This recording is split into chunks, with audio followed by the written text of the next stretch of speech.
গীতাকার সিদ্ধান্ত দিলেন, যত্র যোগেশ্বর কৃষ্ণ যত্র পাত্র ধনুর্ধর তত্র শ্রী বিজয় ভূতির ধূর্বা নীতির মতি মম। অর্থাৎ যেখানে নীতি আর ধর্ম থাকে, সুধীজন, যেখানে নীতি আর ধর্ম থাকে সেখানেই বিভূতি প্রকাশ হয়। যেখানে নীতি আর ধর্ম থাকে সেখানেই মঙ্গল প্রকাশ হয়। এরপরে শ্রীমদ্ ভগবদ গীতা বললেন, আমরা যদি শ্রী ভগবানের চরণ আশ্রয় করে আমরা যদি শুদ্ধ ভক্ত হতে পারি, আর যদি আমাদের ধর্মের রতিমতি থাকে, তাহলেই আমাদের জীবন হবে মঙ্গলময়, তাহলেই আমাদের জীবন হবে সৌন্দর্যময়, এবং আমাদের জীবনে তখন আসবে বিজয় বিভূতি। সুধীজন, কিন্তু সুধীজন, এখন তো মানুষের জীবনে বিভূতিও নাই, এখন তো মানুষের জীবনে সৌন্দর্যও নাই, বরং মানুষ আজ প্রতিটা ক্ষেত্রে পরাজিত। ভক্তগণ, এই পরাজয়ের মূল কারণ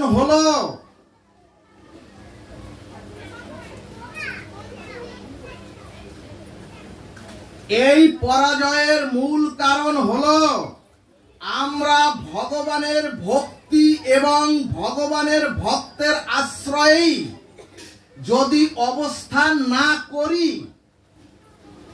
তাহলে আমাদের জীবনে শ্রীও আসবে না, তাহলে আমাদের জীবনে বিভূতি সৌন্দর্য এবং আমাদের জীবনে বিজয় আসবে না। তাহলে শ্রী ভগবান বললেন জগৎ জীবকে, তোমাদের ধর্মে রতিমতি থাকতে হবে।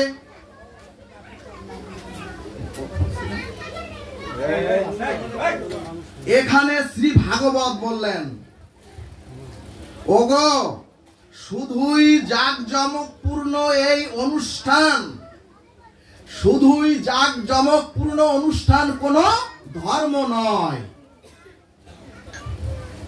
ভাগবত বললেন, ধর্ম হলো অনুষ্ঠান করে যদি সেই অনুষ্ঠানের শাস্ত্রীয় উপদেশের সার,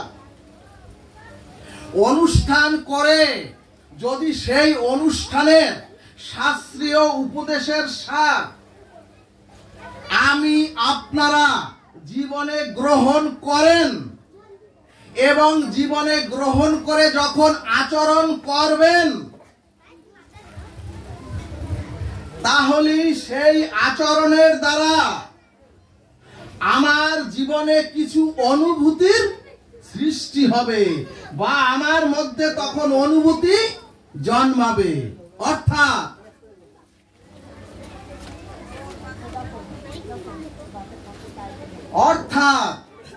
এই যে অনুষ্ঠানের থেকে আচরণ, আচরণের পর অনুভূতি, এই তিনটি জিনিস মিলি হয় ধর্মের মূর্ত প্রতীক। এবং যখন অনুষ্ঠানের সাথে আচরণ থেকে অনুভূতি সৃষ্টি হবে, তখনই ধর্ম আপনার জীবনে সার্থক হবে। বলো না গো রাধে রাধে। কিন্তু আমরা অনেক অনুষ্ঠান করি, অথচ আমাদের কারো মধ্যে অনুভূতির তৈরি হয় না।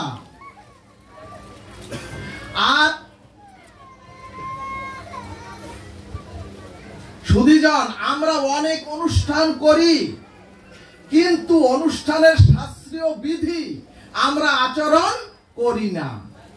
আর আচরণ করি না বলেই আমাদের মধ্যে অনুভূতির সৃষ্টি বা অনুভূতির জন্ম হয় না। এই কারণেই শাস্ত্র বললেন, ওগো শুধু অনুষ্ঠান আর অনুষ্ঠানকে কেন্দ্র করে আনন্দ উৎসবে মেতে থেকো না। সুধীজন, ভাগবত বলছে তোমরা অনুষ্ঠিতব্য অনুষ্ঠান থেকে তোমাদের জীবনে আচরণ আনো, আর সেই আচরণ থেকেই তোমার অনুভূতি জন্মাবে এবং তখনই তোমার জীবনে আসবে নীতি মতি ভূতি ধরবা। সুধীজন,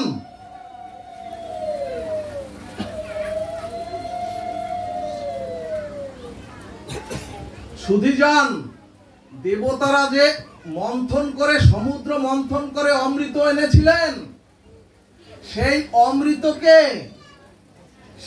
অমৃতকে গোপীগণ পদদলিত করে ছুঁড়ে ফেলে দিয়েছিলেন।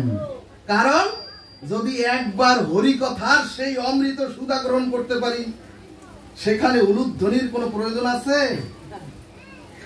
ভগবান বললেন, এখন প্রশ্ন, অনুভূতিটা কেমন? ভাগবত বললেন, গায়ে যদি এখনই আপনার একটি জ্বলন্ত ধূপের কণা পড়ে যায়, তাহলে আপনার এই শরীরে ওই জায়গায় জ্বালা সৃষ্টি হবে। এটা হচ্ছে অনুভূতি।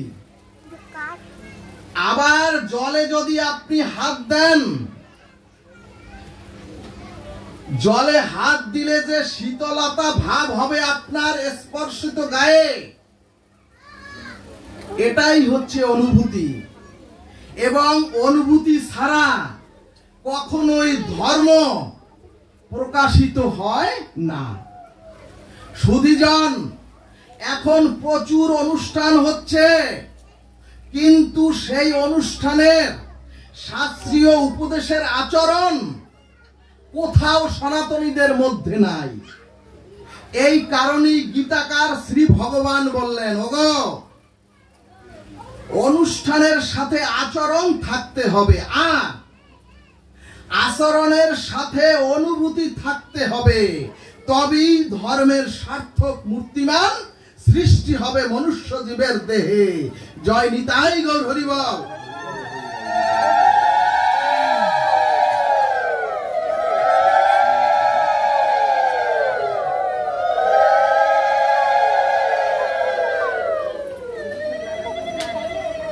কিন্তু গৌর ভক্তবৃন্দ, এখন আমরা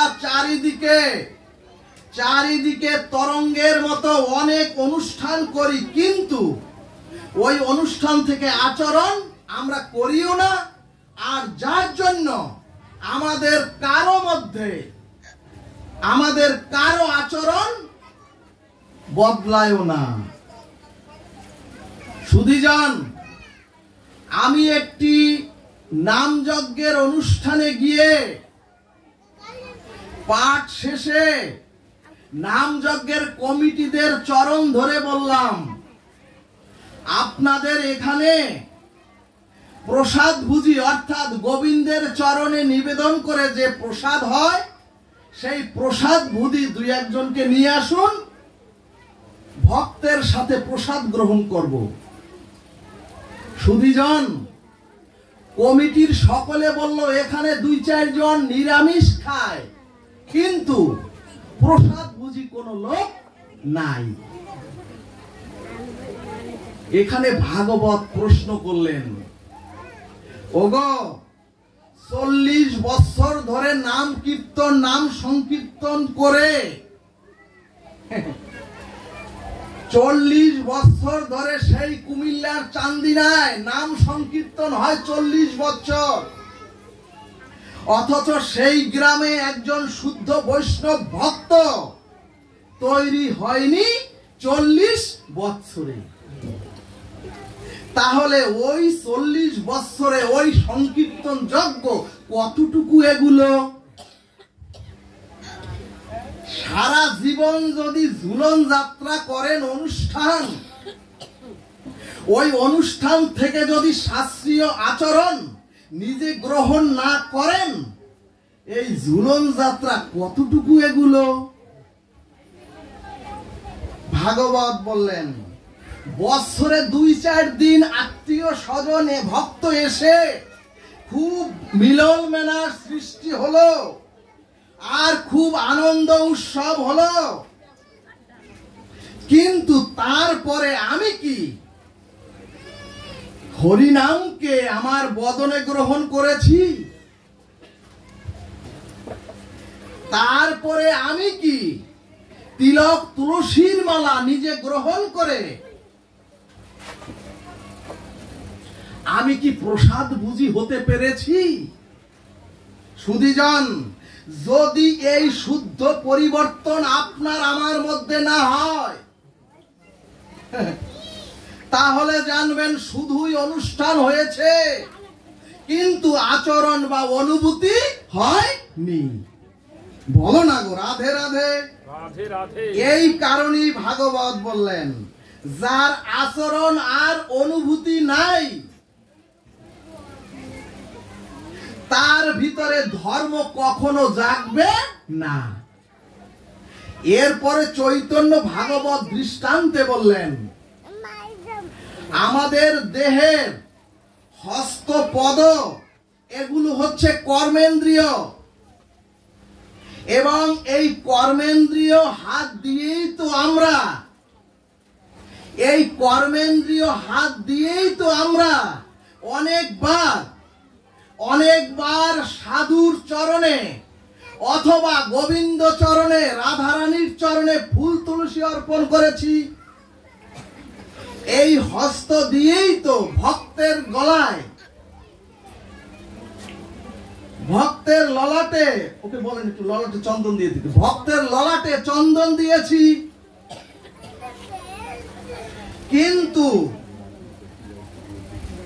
কিন্তু সুধীজন, যে হাত দিয়ে প্রতিদিন আপনারা গোবিন্দ চরণে ফুল তুলসী অর্পণ করেন, যে হাত দিয়ে আপনারা সাধুগুরুর ললাটে চন্দন অর্পণ করেন, গলায় মালা অর্পণ করেন, ভাগবত বললেন, ওগো পূজা অর্চনার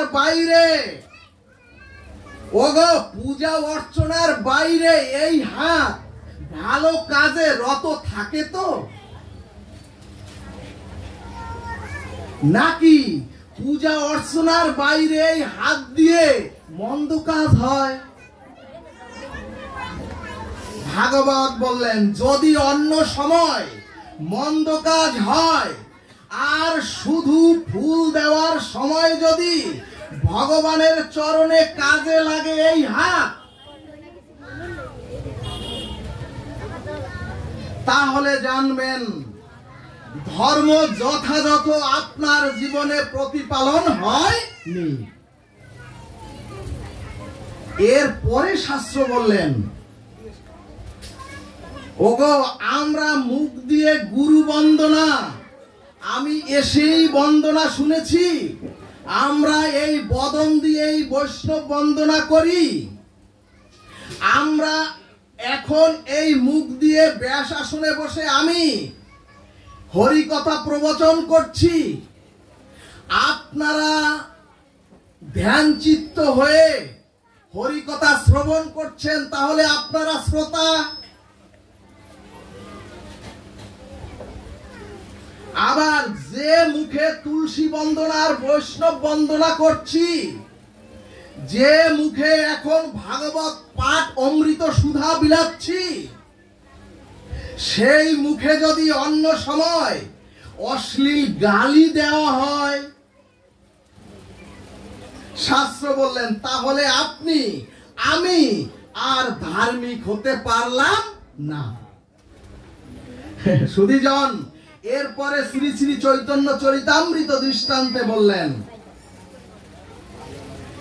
আপনারা যে মন্দিরগুলি তৈরি করেন, সুধীজন,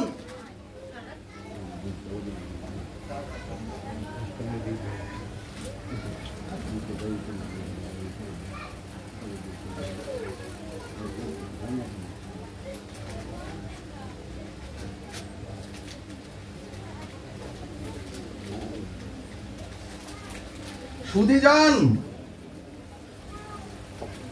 আপনারা যে মন্দিরগুলি তৈরি করেন সেগুলি মানুষের দ্বারা ইট কাঠ সিমেন্টের তৈরি করা মন্দিরে। সুধীজন, ভাগবতে এভাবে কথা বললে বাবা, ভাগবত লেখার মাধ্যমে বই দেখে হয় না, ভক্তের বদন দর্শনে ভাগবত সৃষ্টি হয়ে যায়। এভাবে ডিস্টার্ব করলে তো হয় না বাবা। সুধীজন, আপনারা যে মন্দিরগুলি তৈরি করেন সেই মন্দিরগুলি তো তৈরি করেন ইট কাঠ পাথর দিয়ে আর শ্রমিকের মাধ্যমে, কিন্তু ভাগবত বললেন যে মন্দির স্বয়ং ভগবান তৈরি করলেন।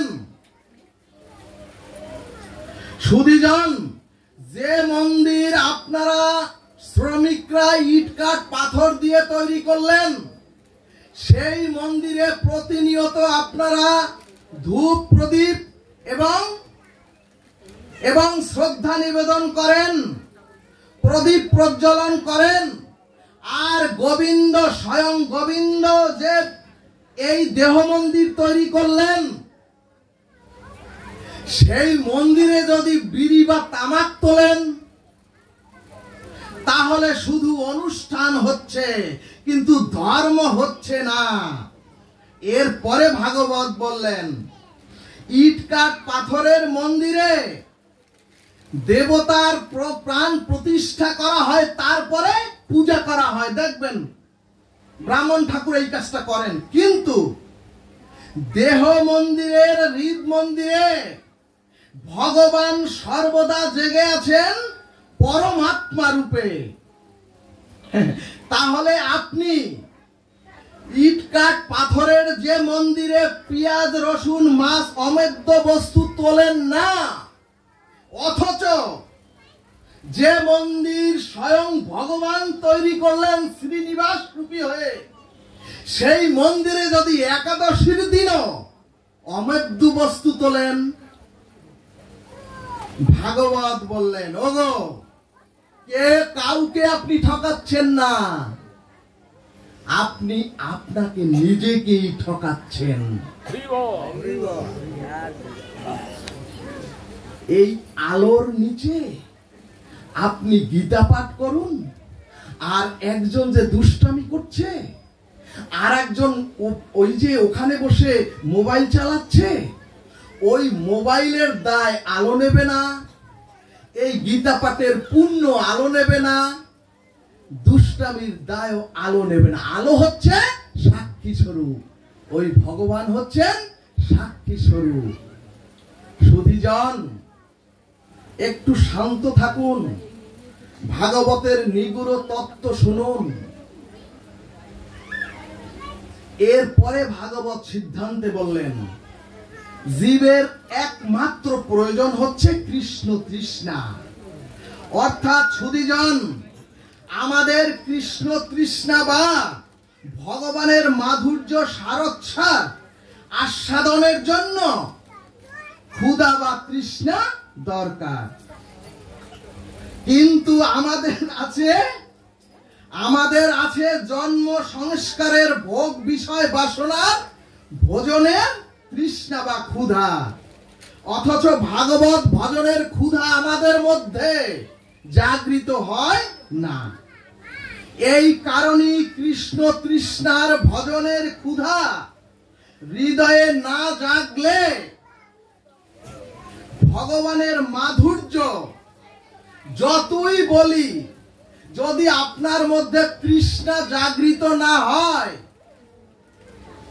যতই বলি মাধুর্য আস্বাদন হবে না।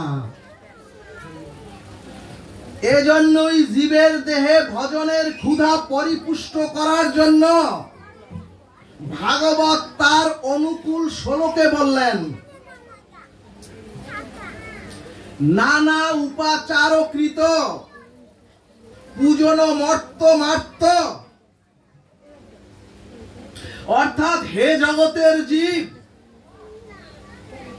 শ্রী ভগবান বললেন, হে জগতের জীব, তোমরা যে পঞ্চ উপাচার সাজাচ্ছ, তোমরা যে 10 উপাচার সাজাচ্ছ, তোমরা যে 16 উপাচার সাজাচ্ছ,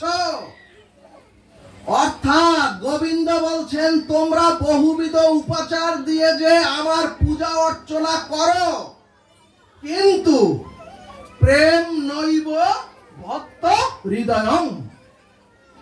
কর্তৃপক্ষকে বলবো, ওই যে বাবারা দাঁড়িয়ে আছেন, একটু বসার ব্যবস্থা করুন। ভগবান বলছেন তোমরা যে বহুবিধ উপাচার দিয়ে আমার পূজা করছো, কিন্তু প্রেম নৈব ভক্ত হৃদয়ং, অর্থাৎ ভগবান বললেন আমি তো তোমাদের ওই 16 উপাচার, ওই বহুবিধ উপাচার, ওই 10 উপাচারের দিকে দৃষ্টি দেই না। ভক্তগণ, ভালোবাসার অভিদেবতা কৃষ্ণ বলছেন নানা উপাচারকৃত পূজন মার্ত বন্ধ, অর্থাৎ এই যে আজকে আপনারা পরিমণ্ডলটা আনন্দময় করে সাজিয়েছেন অথবা সুন্দর করে সাজিয়েছেন, এদিকে গোবিন্দের কোনো দৃষ্টি নাই, কিন্তু এদিকে তো গোবিন্দ দৃষ্টি দেবে না।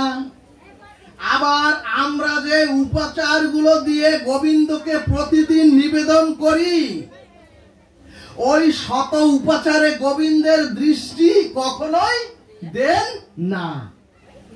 ভগবান স্বয়ং বললেন প্রেম নৈব ভক্ত হৃদয়ং, অর্থাৎ শ্রী ভগবান বললেন আমার দৃষ্টি যিনি অর্পণ করেন আমাকে, ভগবান বলছেন ওগো, যিনি আমাকে ওই উপাচার অর্পণ করেন তার হৃদয়ে বিশুদ্ধ অনুরাগ আছে কিনা আমি শুধু সেইটা দেখি। বলো না গো রাধে রাধে।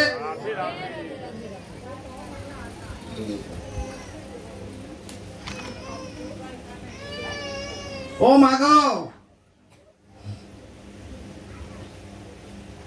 যে গোবিন্দের এক অক্ষ দৃষ্টিতে অনন্ত বিশ্ব ব্রহ্মাণ্ড সৃষ্টি হয়, তাকে এই লাইট প্যান্ডেল সাজসজ্জায় ভুলানো যায় না। প্রেমের অধিদেবতা তো 16 উপাচারের প্রীতি প্রদান করলেও তিনি তা গ্রহণ করেন না। ভগবান বললেন যদি ভক্তের হৃদয়ে অনুরাগ বা প্রেম না থাকে, আমি কোনো কিছুই গ্রহণ করি না। যদি ভক্তের হৃদয়ে অনুরাগ, প্রেম, অনুভূতি না থাকে, ওই কোনো কিছুই আমি গ্রহণ করি না।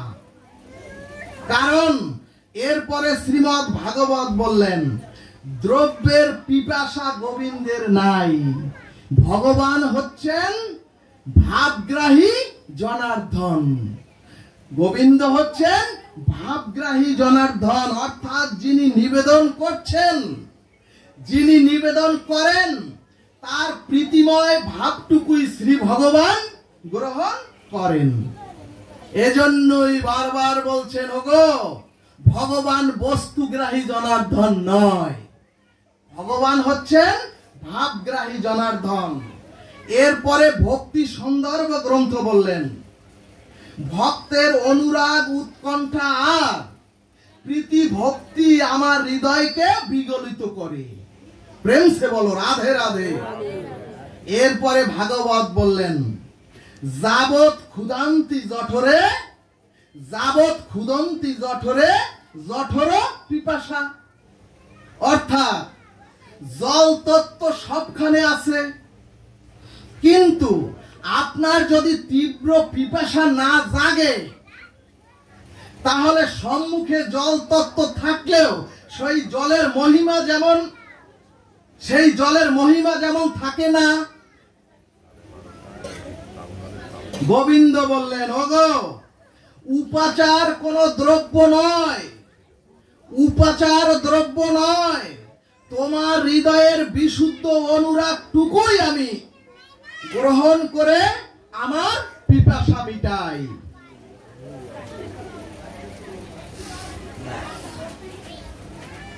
এরপরে চৈতন্য ভাগবত দৃষ্টান্তে বললেন, যাবৎ শোকায় নাব্য নন্ন পায়,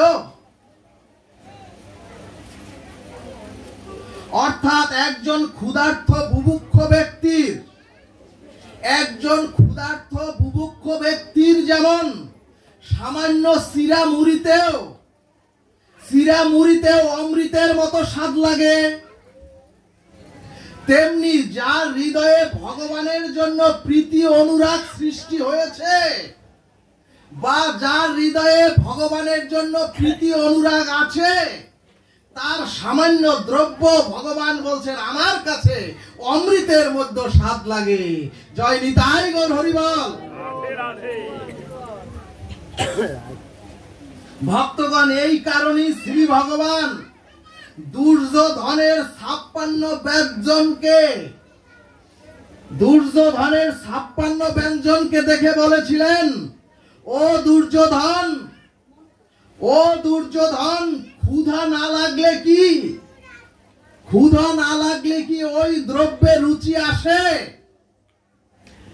এরপরে অথচ সেই অখণ্ড পরতত্ত্ব শ্রী ভগবান দুর্যোধনের রাজভোগ পরিত্যাগ করে দুর্যোধনের রাজভোগকে পদদলিত করে অতি দরিদ্র ভক্ত বিদুরের বাড়ির ভূত চাল আর কলার ছোলাও গ্রহণ করলেন। এরপরে ভাগবত বললেন, ওগো ভগবান বললেন, ওগো আমার ক্ষুধা তৃষ্ণা নাই, কিন্তু ভক্ত যদি অনুরাগে যদি কিছু অর্পণ করে আমাকে, তখন আমার হৃদয়ে ক্ষুধা সৃষ্টি হয়ে যায়। অস্বস্তি লাগে না?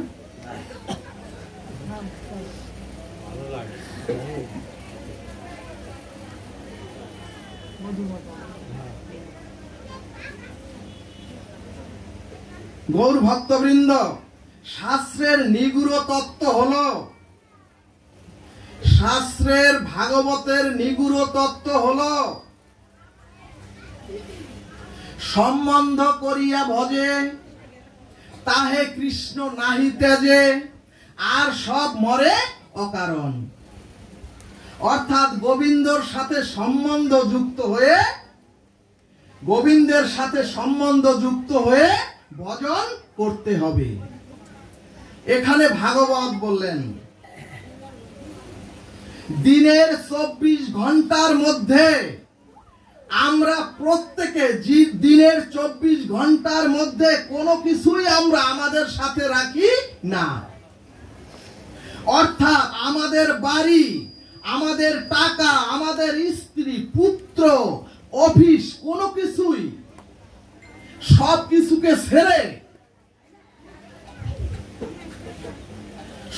কিছুকে ছেড়েই কিন্তু রাত্রে 6-7 ঘন্টা আমরা ঘুমে থাকি।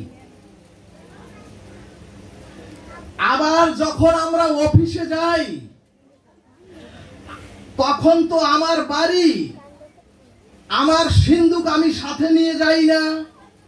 আবার যখন আমি ব্যবসায় যাই, তখন তো আমার বউ ছেলে মেয়ে আমি অফিসে নিয়ে যাচ্ছি না। কিন্তু সুধীজন, এদের ছেড়ে ঘুমে বা অফিসে অথবা ব্যবসায় থাকলেও টাকা পয়সা, স্ত্রী, সিন্ধু সব ছেড়ে অফিসে ব্যবসায় থাকলেও আমার যে বাড়ি আছে, আমার যে স্ত্রী পুত্র ব্যাংক ব্যালেন্স আছে, এগুলো কিন্তু আমরা কখনো ভুলি না সুধীজন। কারণ এদের সাথে, এদের প্রত্যেকের সাথে সম্বন্ধটা আমরা আমাদের অস্তিত্বের সাথে মিশিয়ে নিয়েছি। ভক্তগণ, অর্থাৎ আমি বিবাহিত, অর্থাৎ আমার স্ত্রী পুত্র কন্যা আছে, অথবা আমার বাড়ি টাকা আছে, অর্থাৎ খুব গাঢ়ভাবে এদের সাথে আমি সম্বন্ধ গড়েছি। এছাড়াও সুধীজন, বউ ছেলে মেয়ে 3-4 বছর, বউ ছেলে মেয়ে 3-4 বছরের জন্য যদি একটি গৃহের পুরুষ, এ বাবা আর এখানে এসো না,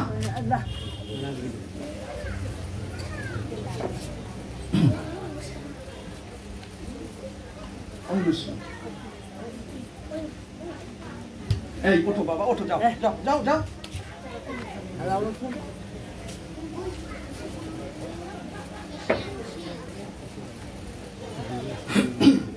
এছাড়াও সুধীজন, আপনার গৃহের কোন ছেলে অথবা কোন পুরুষ যদি 3-4 বছরের জন্য বিদেশগামী হয়, সেও কিন্তু তার বউ ছেলে মেয়েকে ওই বিদেশে বসেও ভোলে না, বরং ওই বিদেশে বসে আরো বেশি তাদের কথা বেশি মনে পড়ে। ঠিক তদ্রূপ ভগবান বললেন, ওগো ওগো আমি তো তোমাদের হৃদয়ে বসে আছি, তবু আমাকে তোমাদের মনে কেন পড়ে না জানো? ওগো আমার সাথে সম্বন্ধটা তোমরা অটুট করনি। ভগবান বলছেন, ওগো আমাকে, আমি তো, ভগবান বলছে আমি তো তোমাদের হৃদয়ে সারাক্ষণ থাকি। যখন তোমরা ঘুমে থাকো তখনও আমি তোমাদের জন্য জেগে তোমাকে পাহারা দেই, কিন্তু তবুও তোমাদের আমার কথা মনে পড়ে না কেন জানো? কারণ সারা দিন তোমরা এত ভজনা করো, তারপরও তোমরা আমার সাথে কোনো সম্বন্ধ করনি, সম্বন্ধ অটুট করনি। ভগবান বললেন, ওগো বিয়ে করে যেমন স্ত্রীকে তোমরা স্বীকৃতি দিয়েছো, ওগো ওইভাবে যদি আমাকে তোমরা স্বীকৃতি একটিবার দিনে দিতে। ভগবান বলছেন, স্ত্রীকে তোমরা বিয়ে করে যেভাবে স্বীকৃতি দিয়েছো, ওইভাবে যদি আমাকে একটু স্বীকৃতি দান করো, ওগো তোমাদের অস্তিত্বের সাথে অনেককে তোমরা অনেককে, তাই না, সংসারের, সমাজের, আত্মীয় স্বজন মিলে সকলকে নিয়ে তোমরা তোমাদের অস্তিত্বের সাথে তোমরা মিশিয়ে নিয়েছো। কিন্তু খুব মার্মিক কথা সুধীজন, যদি মন দিয়ে শ্রবণ করেন, ভাগবত বললেন, তোমরা তো তোমাদের অস্তিত্বের সাথে, তোমরা তোমাদের হৃদয়ের সাথে স্ত্রী পুত্র বাড়িকে মিশিয়ে নিয়েছো। ভগবান বললেন, ওই রকম অস্তিত্বের সাথে যদি, ওই রকম অস্তিত্বের সঙ্গে যদি আমাকে মিশিয়ে নাও, তাহলে নানা ঝামেলার কাজের মধ্যেও, তাহলে নানা মানুষের মধ্যে থাকলেও, সংসারের বহু ঝামেলার মধ্যে থাকলেও তোমরা আমাকে ভুলবে না।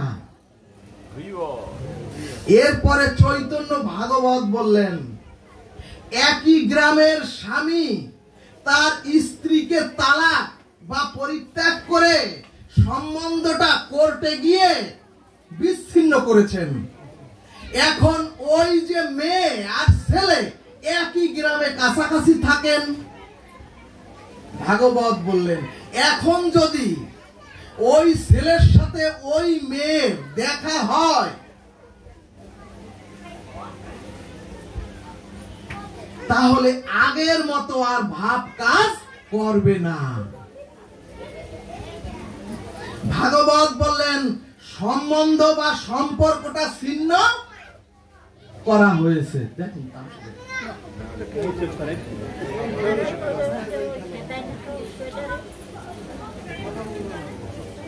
ঠিক তদ্রূপ ভগবান বললেন, ওগো সংসার থাকে থাকুক, ওগো সকলের সঙ্গে মিলেমিশে তোমরা থাকলেও, ওগো সংসারের সাথে একাত্ম হয়ে থাকলেও, সংসারে সকলের সাথে তোমরা মিলেমিশে থাকলেও, এদের সাথে সম্বন্ধটা তোমরা চিরন্তন মনে না করে, এদের সাথে সম্বন্ধটা তোমরা চিরন্তন মেনে না নিয়ে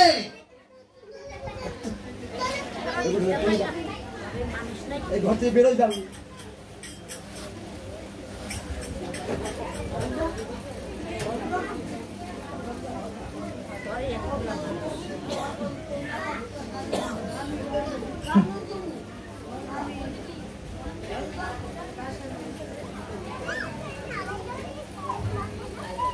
ভগবান বললেন আমার সাথে সম্বন্ধটা করো।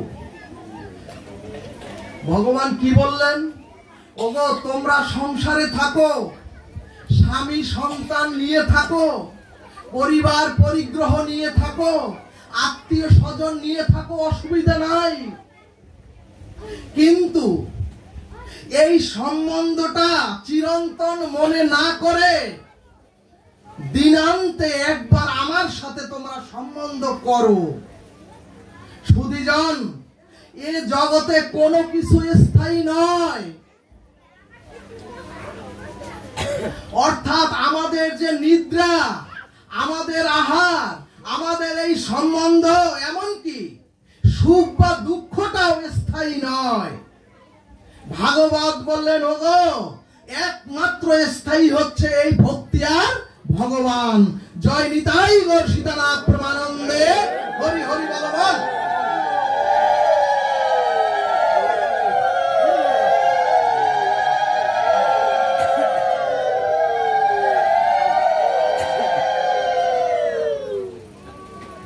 ভক্তগণ, আমাদের মেনে নিতে হবে এই সংসারে, আমাদের প্রত্যেককে মেনে নিতে হবে এই সংসারে আমার আপনার কেউ নয়।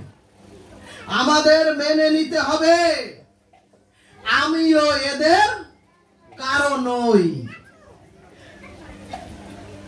অর্থাৎ শুধুমাত্র কিছুদিনের জন্য, অর্থাৎ কিছুদিনের জন্য, আমরা কিছুদিনের জন্য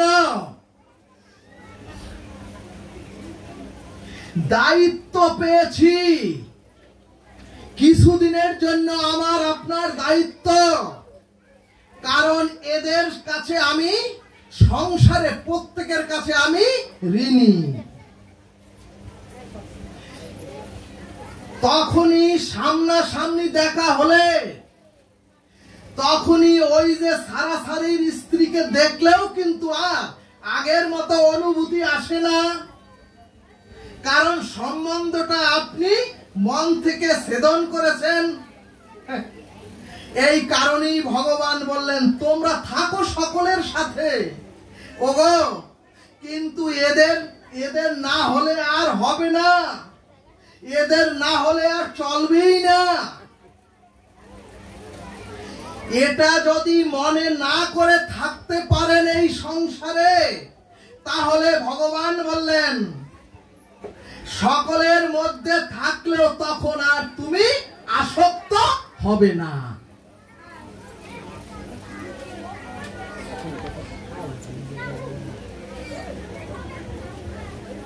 ওগো এই বিশ্ব সংসার, রূপ যৌবন, ক্ষমতা, পদ প্রতিষ্ঠা সব হচ্ছে অস্থায়ী।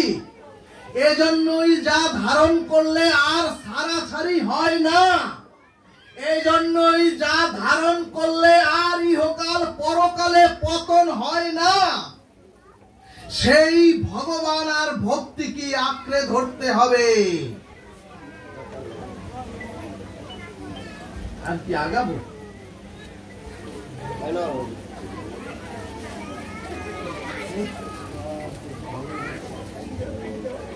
আরেকটা এটা হাসির জায়গা রে মা, এটা হাসির জায়গা।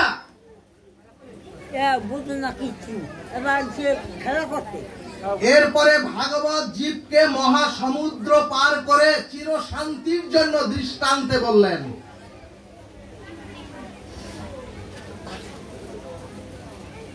ভাগবতে আত্মদেবের কোনো পুত্র সন্তান ছিল না। নিজের উদ্ধারের জন্য আত্মদেব মুনি ঋষিদের শরণাপন্ন হলেন।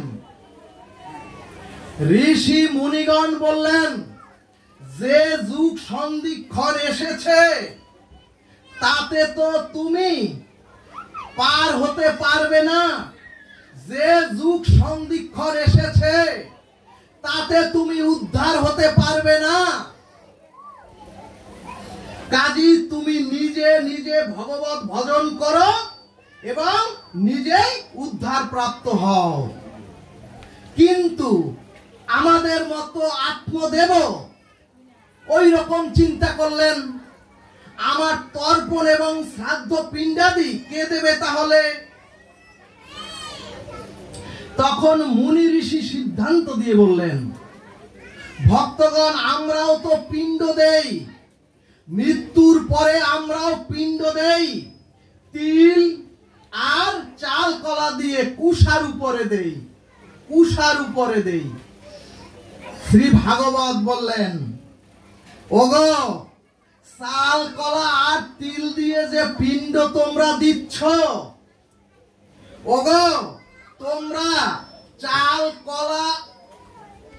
কলা তিল দিয়ে যে পিণ্ড তোমরা কুশার উপরে দিচ্ছ, ওই চাল কলা আর তিলের পিণ্ডতে আত্মার সদ্গতি হয়, আত্মার সদ্গতি হয়, অর্থাৎ আত্মার গতিটা সৎ হয়। কিন্তু ঈশ্বর লাভ করে নিত্য ধামগত হয় না। বলো না গো রাধে রাধে, রাধে রাধে। জীবের দেহটাই হচ্ছে, ভাগবত বলছে, জীবের এই দেহটাই হচ্ছে তিল চাল কলা রূপ রক্ত মাংসের একটা পিণ্ড। এবং জীব যদি এই দেহ পিণ্ডকে গোবিন্দ চরণে তর্পণ করতে পারে, জীব যদি এই দেহ পিণ্ডকে রাধা রানীর চরণে তর্পণ করতে পারে, জীব যদি এই দেহ কলাকে গৌর হরির চরণে তর্পণ করতে পারে, অর্থাৎ তাহলে তোমার সদ্গতি নয়, তোমার ভগবত প্রাপ্তি হয়ে যাবে। অর্থাৎ তোমার শ্রাদ্ধ তুমি নিজে করো, তোমার শ্রাদ্ধ অন্য কারো উপরে ছেড়ে দিও না। কিন্তু এরপরও আত্মদেব পুত্র সন্তান চাওয়াতে ঋষিগণ আত্মদেবকে একটি ফল দান করলেন। তখন আত্মদেব বিশ্বাস করে সেই ফল এনে দিলেন তার স্ত্রী ধুন্ধুলির কাছে। মন দিয়ে শুনুন।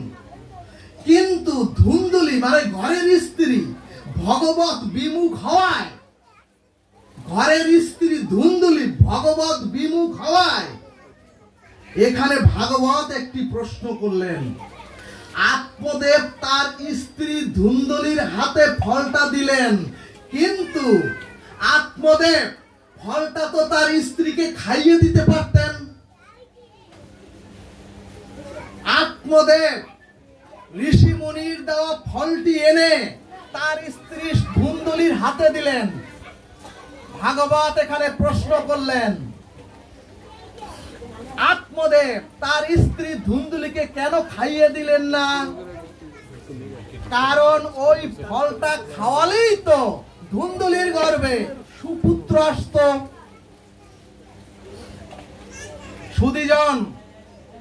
সুধীজন, ভাগবত হচ্ছে স্বয়ং ভগবানের স্বরূপ। এই ভাগবত হচ্ছে সমস্ত বেদান্তের সার এবং সমস্ত দার্শনিক সিদ্ধান্তে ভাগবত দিয়ে বললেন ওই ঋষির ফলটা হলো আমাদের বুদ্ধি। ওই আত্মদেব মুনি ঋষিরা যে ফলটি দিলেন ওই ফলটি হচ্ছে আমাদের বুদ্ধি। অর্থাৎ এখন যে হরি কথা আমরাও বুদ্ধি দিয়ে গ্রহণ করছি,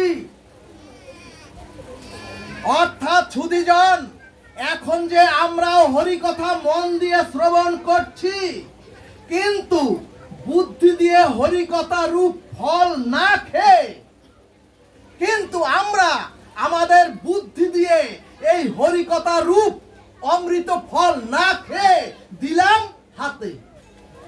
অর্থাৎ আমরা হরি কথা রূপ এই ফল নিজে নিজে গ্রহণ না করে দিলাম হাতে। সুধীজন ঠিক তদ্রূপ যদি হরি কথা শোনার পরে বুদ্ধি দিয়ে হরি কথা শোনার পরে যদি হরি কথা আমরা আমাদের আচরণে ব্যবহারে না মানি, না প্রয়োগ করি, সব বৃথা। এখন যত সাধু সব ভাগবত গীতা জানা সাধু, মানা সাধু খুব কম। সব পড়া সাধু কিন্তু ধারণ করা সাধু খুব কম। ভাগবত পাঠ হয়, একজন শুদ্ধ ভক্ত তৈরি হয় না। সাধু সঙ্গ কাকে বলে? যেখানে ভগবানের একমাত্র অমৃত সুধা ব্যতীত আর কোন কিছু হবে না, সেটাই সাধু সঙ্গ।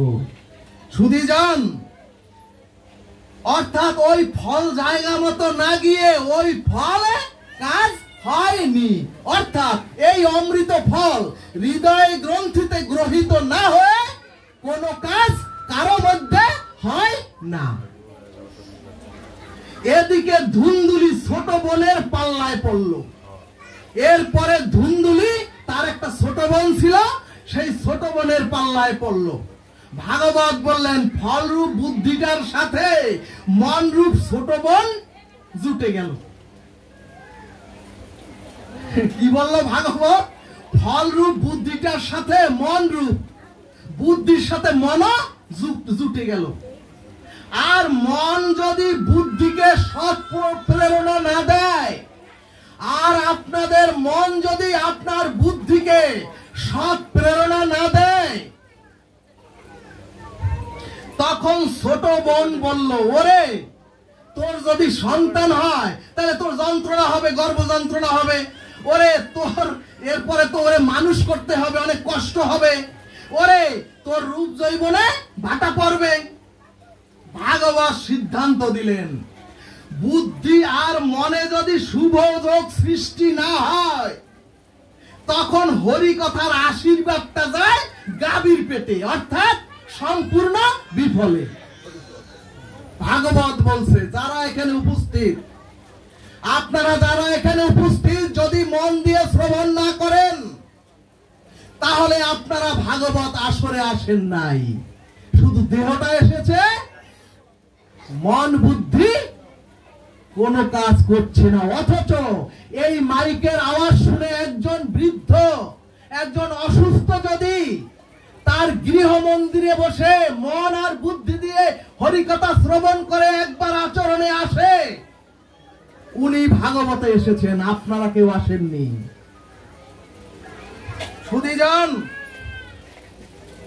সুধীজন ভাগবত সিদ্ধান্ত দিলেন যদি বুদ্ধি আর মনে শুভযোগ না হয়, তাহলে হরিকথার আশীর্বাদ সব যায় গাভীর পেটে, অর্থাৎ সম্পূর্ণ বিফলে। গৌর ভক্তবৃন্দ, আত্মদেব ছিলেন একজন সাধক, কিন্তু মন বুদ্ধি সৎ অভিমুখী না হওয়ায় যত বড় সাধক হন, যত বড় সাধু হন, যত বড় সাধা বৈষ্ণব হন, যদি আপনার বুদ্ধি মন সৎ অভিমুখী না হয়। ধুন্দুলির ছেলের নাম ছিল ধুন্দকারী, ওই যে ধুন্দুলি গৃহিণী তার ছেলের নাম ছিল ধুন্দকারী। এখানে ভাগবত বললেন মার মনে, ওগো ও মায়েরা, মায়ের মনে যেরূপ ভাবনা উদ্দেশ্য থাকে গর্ভকালীন, সন্তানও সেরূপ হয়। মা যদি সারাদিন বসে টিভি দেখে আর মোবাইল চালায়, দেখবেন অমৃত সুধা রেখে ওখানে বসে সবাই মোবাইল চালাবে। সুধীজন, শাস্ত্র বলছে সন্তান হচ্ছে সাধনার বস্তু, সন্তান হচ্ছে তপস্যার বস্তু, সন্তান কোন ভোগ কামনার বস্তু নয়। ভাগবত সিদ্ধান্ত দিলেন ভোগ কামের দ্বারা সন্তান হলে তারাই কামস দুর্যোধন দুঃশাসন হয়। আর সেই কামস দুর্যোধন দুঃশাসনের দ্বারা সেই সংসারে, সেই সমাজে কুরুক্ষেত্রের সৃষ্টি হয়।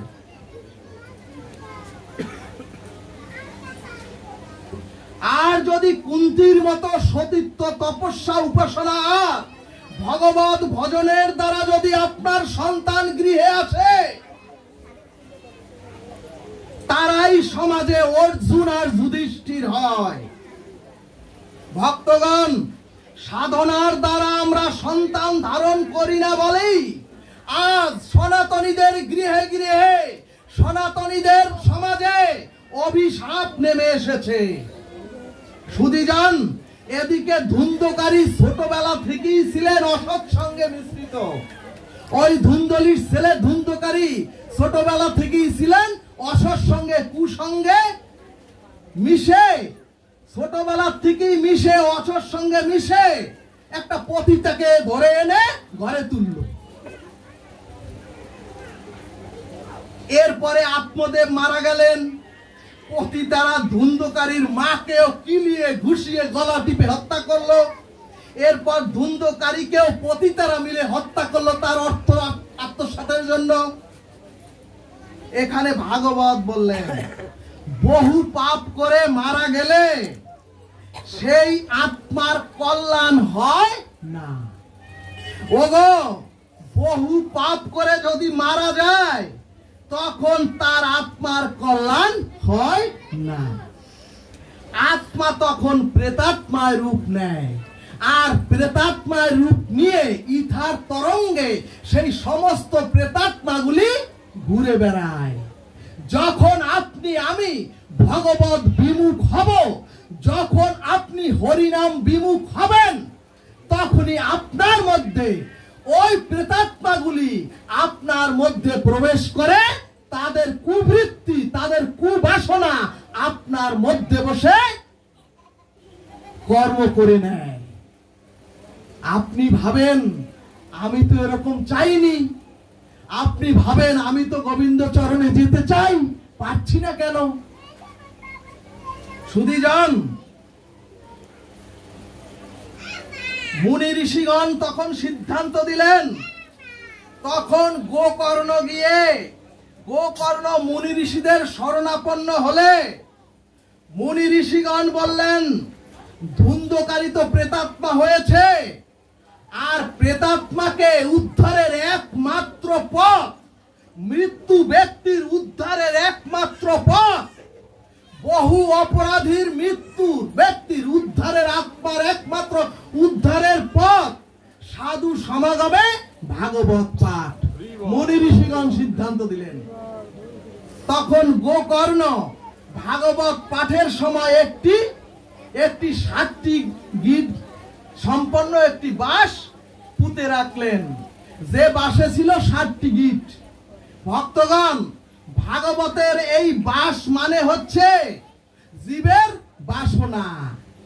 জীবের বাসনা এবং বাসরূপ বাসনার মধ্যে যে 7টি গীত, ওই গীত হচ্ছে জীবের মোহের গীত, মোহ বাসনার গীত।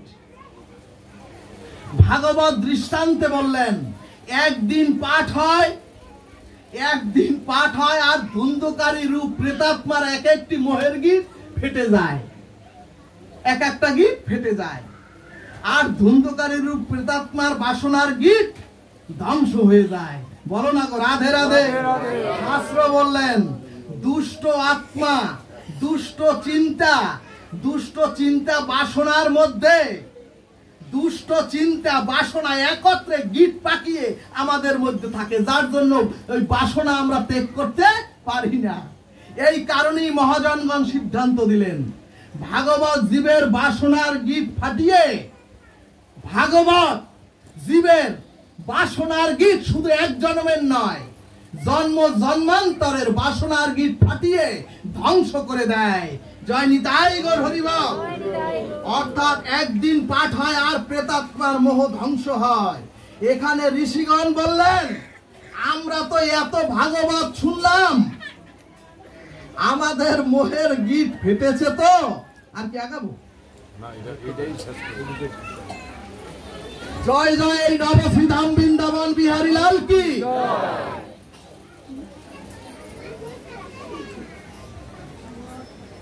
তাহলে নির্যাস তত্ত্ব কি?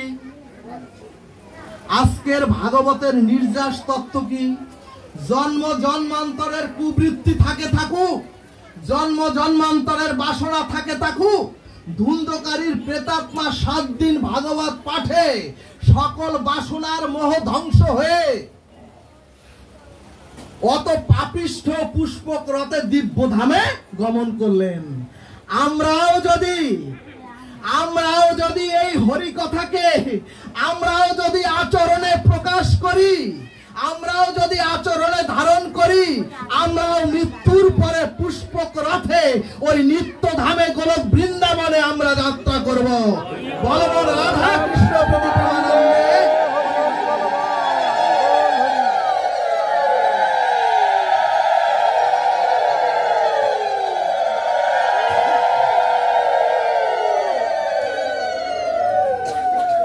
জয় জয় কৃষ্ণচন্দ্র ভগবান কি, শ্রী শ্রী নববৃন্দাবনের রাধা মাধব কি, পঞ্চতত্ত্ব কি, সখী বৃন্দ কি।